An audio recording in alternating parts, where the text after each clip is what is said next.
তার মাদ্রাসার ছাত্ররা কান্দে বাবা,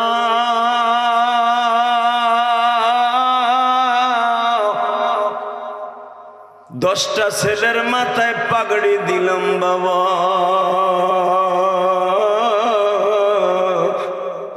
জানি না এই ছেলেদের মধ্যে কার বাবা নাই কার মা নাই।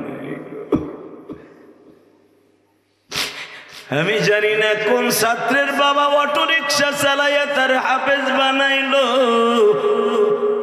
কোন ছাত্রের বাবা পরের জমিতে কামলা দিয়ে সেই পয়সা দিয়ে ছেলের হাফেজ বানাইল। আমি ইলিয়াসুর রহমান জিহাদির কথা বলি বাবা, যেদিন আমি গৌহারডাঙ্গা মাদ্রাসার থেকে মাওলানা পাস করে অর্থাৎ মাস্টার্স পাস করে বাবা আমাকে পাগড়ি দেওয়া হইল, 180 জন ছাত্র ভাইদের মাথায় পাগড়ি দিলে হুজুররা, সব ছাত্র ভাইয়ের বাবা মা ওই পাগড়ি প্রদান উপলক্ষে ওই অনুষ্ঠানে গেছিল বাবা।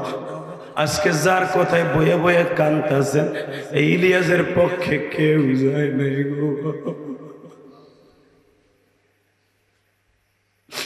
আমার মাথায় যখন পাগড়ি পেঁচিয়ে দিন আল্লামা শামসুল হক ফরিদপুরের জামাত আব্দুল মান্নান সাহেব, আমি নাজেম সাহেব হুজুর রহুল আমিন সাহেবের রুমের মধ্যে যাই অবিসরাতে কাঁদতেছিলাম। আমার হুজুর আমার জিজ্ঞেস করে তুই এত কান্দুস কে? আমার এক ভাই নাম ছিল তার ওবাইদুল্লাহ, জামিয়াতুস সুন্নাহ মাদ্রাসার নাজেম, ও আমার ক্লাস ফ্রেন্ড বাবা। ও আমারে বলো হুজুর আমাকে সবার বাবা মা পাগড়ি প্রদান দেখতে আসছে, ইলিয়াসের মা নাই, আর মায়ের কথা মনে পড়ে গেছে, তাই চিল্লায় চিল্লায় কাঁদতেছে। অবাজান আসরের পরে পাগড়ি দিল, মাহফিলের ময়দানে আমি যেতে পারলাম না, কারণ আমার মনে হচ্ছে আমার মা বলতেছে ইলিয়াস রে তুই কান্দিস না, তুই কান্দিস না গো বাবা, আমি মা তোর পাশে আছি।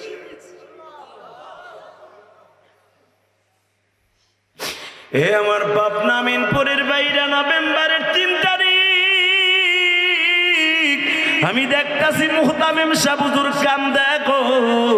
এই যে আমার আশেপাশে বাবাজিরা কান্দে, এই যে তালবি আলিমরা কান্দে বাবা, এখন চিল্লাবার কান্দা। চরমুনার মাঠে যাইয়া দেখো পাগলগুলা কেন জাহান্নামের ভয়ে চিল্লা পাল্লা করে বাবা, কেন মা বাবার কথা শুনলে চিল্লায় জানুনি?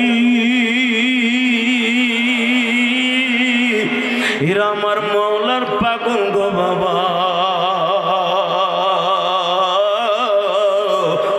এরা বাবা মায়ের পাগল। আল্লাহ দেখো আমিনপুরের জমিনে এই মাদ্রাসার মাঠে ছায়া দেখো হাজার হাজার মানুষ নভেম্বরের 3 তারিখ প্যান্ডেলে জায়গা হয় নাই, রাস্তায় দাঁড়ায় দাঁড়ায় ওয়ালের পাশে বসে শুনে। আল্লাহ আমার বাম পাশে কবরস্থান, কত বাজানের বাপজান ওই কবরস্থানে ঘুমায় আছে গো। কার যেন জনম দুঃখিনী মা ঘুমিয়ে আছে মা।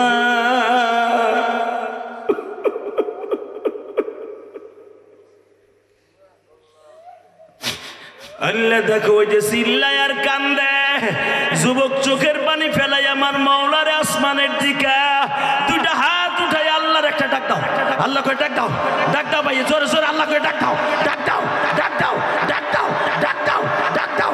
আল্লাহ দেখো কেমনে চিল্লায় আর কান্দে, এ চোখের পানি দিয়ে জোরে আল্লাহরে ডাক দাও, আল্লাহ কইয়া ডাক দিয়ে কও আল্লাহ আমার মায়েরে বাপ করে দাও, আমার বাবারে বাপ করে দাও আল্লাহ।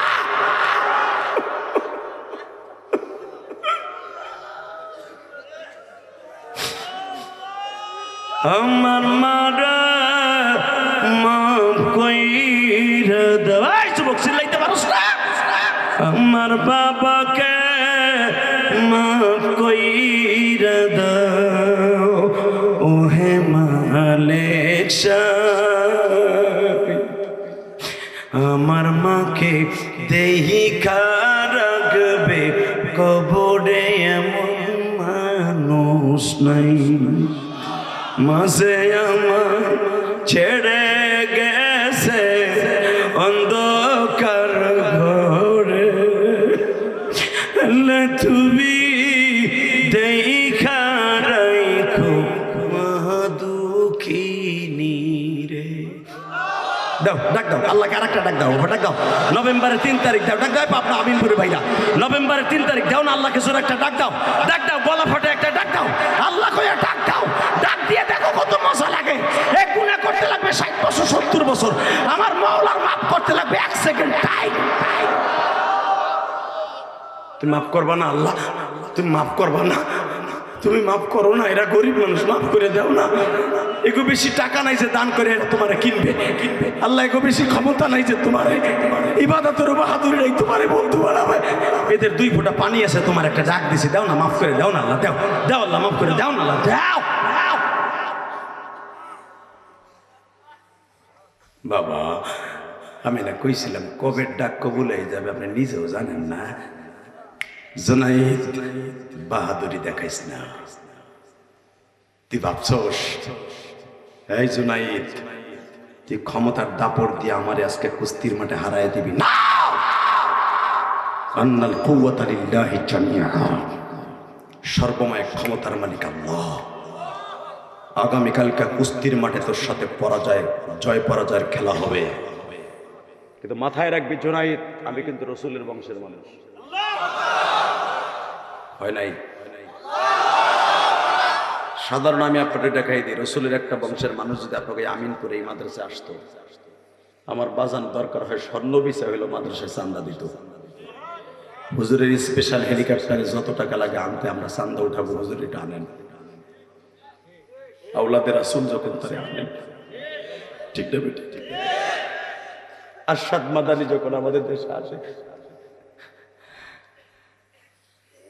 বড় বড় মাদ্রাসায়, জামিল মাদ্রাসায়, আপনাকে বগুড়া বড় জামিল মাদ্রাসায়, এই সিরাজগঞ্জ মাদ্রাসায় হুজুরে একটা কদম নেয়ার জন্য লক্ষ লক্ষ টাকা হুজুররা খরচ করে। কারণ তারা জানে তার শরীরে বয়ে আছে আবার রসুলের রক্ত।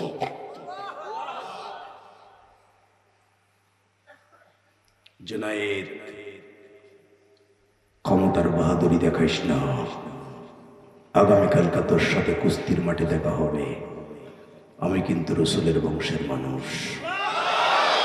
হয় নাই হয় নাই হয় নাই, জোরে জোরে জোরে জোরে আল্লাহু আকবার জোরে বলতে হবে, আল্লাহু আকবার জোরে বলতে হবে। জুনাইদ আর একটা লোকেশন আমি দিয়ে যাই, আমার অ্যাড্রেস, আমার নাম জাবির ইবনে আব্দুল্লাহ কুরাইশি, রসুলের বংশের মানুষ। জুনাইদ বাগদাদি তার মুরিদ সালাউদ্দিনকে বলে, ওই যে পরিচয় দিল আমি রসুলের বংশের মানুষ, আমার ভিতরের সমস্ত অহংকার দূর হয়ে গেল। পরের দিন সকাল 10টার সময় লটারি ধরল জুনাইদের সাথে প্রথম কুস্তির মাঠে কে নামবে। 3 বার লটারিতে জাবির ইবনে আব্দুল্লাহ নাম আসলো।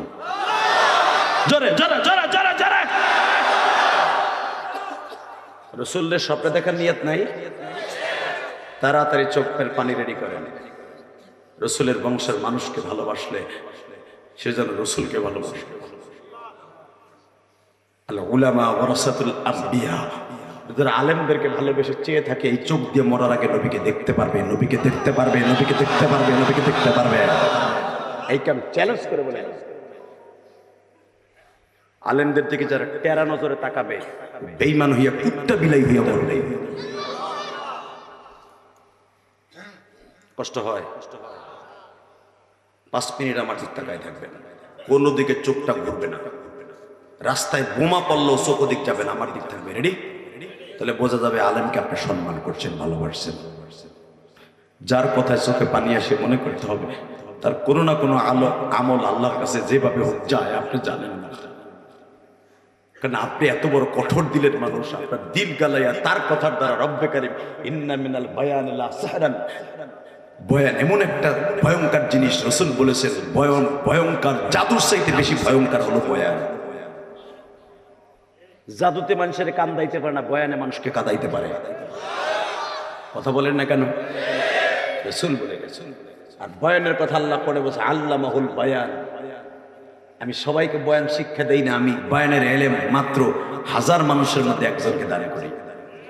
আপনি পুরা পাবনা জেলার ভিতরে খোঁজেন তো আমার মতো কয়টা বক্তা আছে, খোঁজেন।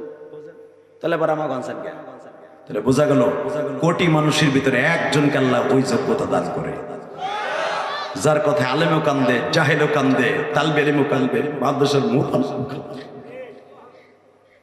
হাজার কোটি মানুষের মধ্যে একজনকে আল্লাহ দান করে, যাদের কথায় আল্লাহ চোখের পানি ফেলার বক্তার কোনো ক্ষমতা নেই, কারো হাসানো কান্দানো উপরের দিকে পাশ হয়। এই একটা বক্তাকে আমার আল্লাহর তৈরি করতে যুগে যুগে মামুনুল হকের মতো একটা বীর শ্রেষ্ঠ সেনা প্রধানকে তৈরি করতে আল্লাহর বহুত কষ্ট হয়েছে। আল্লামা আজিজুল হকের মতো একটা সিংহ পুরুষকে বাংলার জমিনে তৈরি করতে আল্লাহর বহুত কষ্ট হয়েছে। যদি কোন কেমনে এই মামুনুল হক মাদ্রাসা থেকে একবার দুবার পালায় নাই, তার বাপের নিজের মাদ্রাসা একবার দুবার পালায় নাই। আমি ইলিয়াস রহমান জিহাদি একবার দুবার পালাই নাই মাদ্রাসা থেকে, হাজার বারের উপরে পালাইছি। আল্লাহ টোকাই টোকাই আইনা আবার মাদ্রাসায় ঢুকাইছে। আলহামদুলিল্লাহ বলতে পারলেন না? এই যে একটা ছেলে হাফেজ হইতে, এই যে এত বড় বড় অল লাগেনি হাফেজ হইতে, ও অন্তত 100 বার পালাইছে। কথা কর না কেন, হাসেন কেন? ও যদি 100 বার না পালাইতো ও হাফেজ হইতো আরো 3 বছর আগে। আমার পোলা, আমার 2 পিস পোলা, 2 পিস তাহফিজুল কোরআন পরে যাত্রা করে এই পর্যন্ত মনে হয় 5000 উপর পালাইছে।